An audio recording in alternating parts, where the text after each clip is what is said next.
മാസ്റ്റർമൈൻഡിലേക്ക് സ്വാഗതം. ഒരു വെറും ജീവിതമായിരുന്നില്ല, മറിച്ച് ഒരൊറ്റ അവിസ്മരണീയമായ ജീവിതത്തിൽ ഒതുങ്ങിയ ഒരു വിപ്ലവം, ഒരു പ്രസ്ഥാനമായിരുന്ന ഒരു മഹാപുരുഷന് ആദരാഞ്ജലികൾ അർപ്പിക്കാനാണ് ഇന്ന് നമ്മളിവിടെ ഒത്തുചേർന്നിരിക്കുന്നത്. നാം സംസാരിക്കുന്നത് ഡോക്ടർ ഭീംറാവു റാംജി അംബേദ്കറെക്കുറിച്ചാണ്.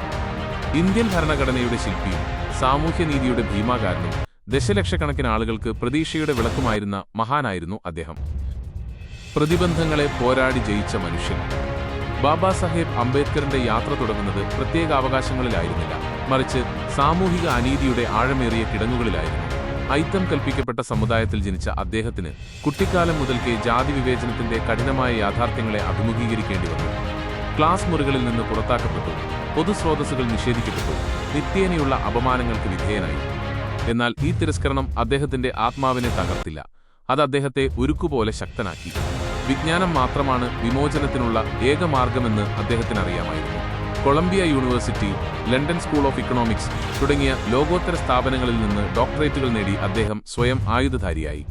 അദ്ദേഹത്തിന്റെ അക്കാദമിക നേട്ടങ്ങൾ കേവലം വ്യക്തിപരമായ വിജയങ്ങളായിരുന്നില്ല. ജന്മനാ ഉള്ള യാതൊരു മുൻവിധിക്കും മനുഷ്യന്റെ കഴിവുകളെ ഇല്ലാതാക്കാൻ കഴിയില്ല എന്നതിന്റെ ശക്തമായ പ്രഖ്യാപനമായിരുന്നു. ആധുനിക ഇന്ത്യയുടെ ശില്പി. ഇന്ത്യ സ്വാതന്ത്ര്യം നേടിയപ്പോൾ അത് വലിയ സാധ്യതകളുടെയും അതോടൊപ്പം ഗുരുതരമായ വെല്ലുവിളികളുടെയും നിമിഷമായിരുന്നു. ഈ വിശാലമായ വൈവിധ്യത്തെ ഒരുമിപ്പിക്കാൻ പുതിയ രാജ്യത്തിന് ഒരു ആത്മാവ് ആവശ്യമായിരുന്നു, ഒരു അടിസ്ഥാന രേഖ ആവശ്യമായിരുന്നു. ഭരണഘടനാ നിർമ്മാണ സമിതിയുടെ ഡ്രാഫ്റ്റിംഗ് കമ്മിറ്റി ചെയർമാൻ എന്ന ചുമതല ഡോക്ടർ അംബേദ്കറിൽ വന്നു ചേർന്നു. അദ്ദേഹത്തിന്റെ കാഴ്ചപ്പാട് ഉൾക്കൊണ്ട ഇന്ത്യൻ ഭരണഘടന കേവലം ഒരു നിയമരേഖയായിരുന്നില്ല, അത് സ്വാതന്ത്ര്യം, സമത്വം, സാഹോദര്യം എന്നീ തത്വങ്ങളെ അടിസ്ഥാനമാക്കിയുള്ള ഒരു സാമൂഹിക ഉടമ്പടിയായിരുന്നു. അദ്ദേഹം ഐത്തം നിരോധിച്ചു, അതിന്റെ ആചരണം ശിക്ഷാർഹമായ കുറ്റമാക്കി. ചരിത്രപരമായി പാർശ്വവൽക്കരിക്കപ്പെട്ടവർക്ക് തുല്യത ഉറപ്പാക്കാൻ അദ്ദേഹം സംവരണം, അഫർമേറ്റീവ് ആക്ഷൻ എന്ന ആശയം അവതരിപ്പിച്ചു.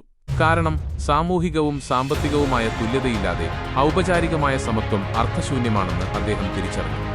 അദ്ദേഹം വെറുതെ നിയമങ്ങൾ രൂപപ്പെടുത്തുകയായിരുന്നില്ല, ജനാധിപത്യം ഏറ്റവും ദുർബലർക്കു വേണ്ടി നിലകൊള്ളുന്നുവെന്ന് ഉറപ്പാക്കാനുള്ള സാമൂഹ്യനീതിയുടെ ആഴത്തിലുള്ള ബോധം ആ രേഖയിൽ നിറച്ചു. അടിച്ചമർത്തപ്പെട്ടവർക്കു വേണ്ടിയുള്ള ശബ്ദം. ഡോക്ടർ അംബേദ്കറിന്റെ പ്രവർത്തനം ഭരണഘടനയിൽ മാത്രം ഒതുങ്ങി നിന്നില്ല. അദ്ദേഹം ഒരു അക്ഷീണനായ സാമൂഹ്യ പ്രവർത്തകനും പരിഷ്കർത്താവുമായിരുന്നു. ശക്തമായ മുദ്രാവാക്യമായ വിദ്യാഭ്യാസം ചെയ്യുക, പ്രക്ഷോഭം ചെയ്യുക, സംഘടിക്കുക, എഡ്യൂക്കേറ്റ്, ആജിറ്റേറ്റ്, ഓർഗനൈസ് എന്നതിന്റെ കീഴിൽ അദ്ദേഹം ബഹിഷ്കൃത ഹിതകാരിണി സഭ രൂപീകരിച്ചു. തൊഴിലാളി നിയമ പരിഷ്കരണങ്ങൾക്കായി അദ്ദേഹം പോരാടി. ജോലി സമയം കുറയ്ക്കുന്നതിനും എംപ്ലോയി സ്റ്റേറ്റ് ഇൻഷുറൻസ് ESI പോലുള്ള പദ്ധതികൾ സ്ഥാപിക്കുന്നതിനും വേണ്ടി വാദിച്ചു. വനിതാവകാശങ്ങളുടെ ഉത്തമ പോരാളിയായിരുന്നു അദ്ദേഹം. ഹിന്ദു കോഡ് ബിൽ പാസാക്കാൻ വേണ്ടി അദ്ദേഹം ശക്തമായി വാദിച്ചു. തന്റെ ജീവിതത്തിന്റെ അവസാന വർഷങ്ങളിൽ സമത്വവും മനുഷ്യ അന്തസ്സും ഉയർത്തിപ്പിടിക്കുന്ന ഒരു മതത്തിനായി തെരഞ്ഞ അദ്ദേഹം ബുദ്ധമതം സ്വീകരിച്ചു. ഇത് അദ്ദേഹത്തെ പിന്തുടർന്ന ദശലക്ഷക്കണക്കിന് ആളുകൾക്ക് ആത്മീയമായ മോചനവും ആത്മാഭിമാനവും നൽകി. അദ്ദേഹത്തിന്റെ അനശ്വരമായ പാരമ്പര്യം ഇന്ന് ബാബാ സാഹേബ് അംബേദ്കർ എന്നത്തേക്കാളും പ്രസക്തനാണ്. അദ്ദേഹം നമ്മെ പഠിപ്പിച്ചത് ജനാധിപത്യം എന്നത് ഒരു ഭരണരീതി മാത്രമല്ല, അത് അടിസ്ഥാനപരമായി ഒരു സാമൂഹിക വ്യവസ്ഥയാണ് എന്നാണ്.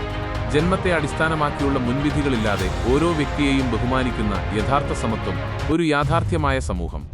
മുൻവിധികൾക്കെതിരെ പോരാടാനും സാമൂഹികവും സാമ്പത്തികവുമായ നീതിക്കായി നിലകൊള്ളാനും നീതി, സ്വാതന്ത്ര്യം, സമത്വം, സാഹോദര്യം എന്നീ തത്വങ്ങൾ ഒരു പുസ്തകത്തിലെ വാക്കുകൾ മാത്രമല്ല, നമ്മുടെ രാജ്യത്തിന്റെ അടിത്തറയായി നിലനിൽക്കുന്നു എന്ന് ഉറപ്പുവരുത്താനും നമുക്ക് അദ്ദേഹത്തിന്റെ ദൗത്യം ഏറ്റെടുക്കാം. ഈ മഹാപുരുഷന് നമുക്ക് നൽകാൻ കഴിയുന്ന ഏറ്റവും വലിയ ആദരം അദ്ദേഹം ആരംഭിച്ച ജോലി തുടരുക എന്നതാണ്. അദ്ദേഹത്തിന്റെ ആദർശങ്ങളുടെ ജ്വാല നമ്മുടെ പ്രവർത്തനങ്ങളെ നയിക്കട്ടെ. ജയ് ഭീം, ജയ് ഹിന്ദ്. കൂടുതൽ വിവരങ്ങൾ ലഭിക്കാൻ ചാനൽ സബ്സ്ക്രൈബ് ചെയ്യുക.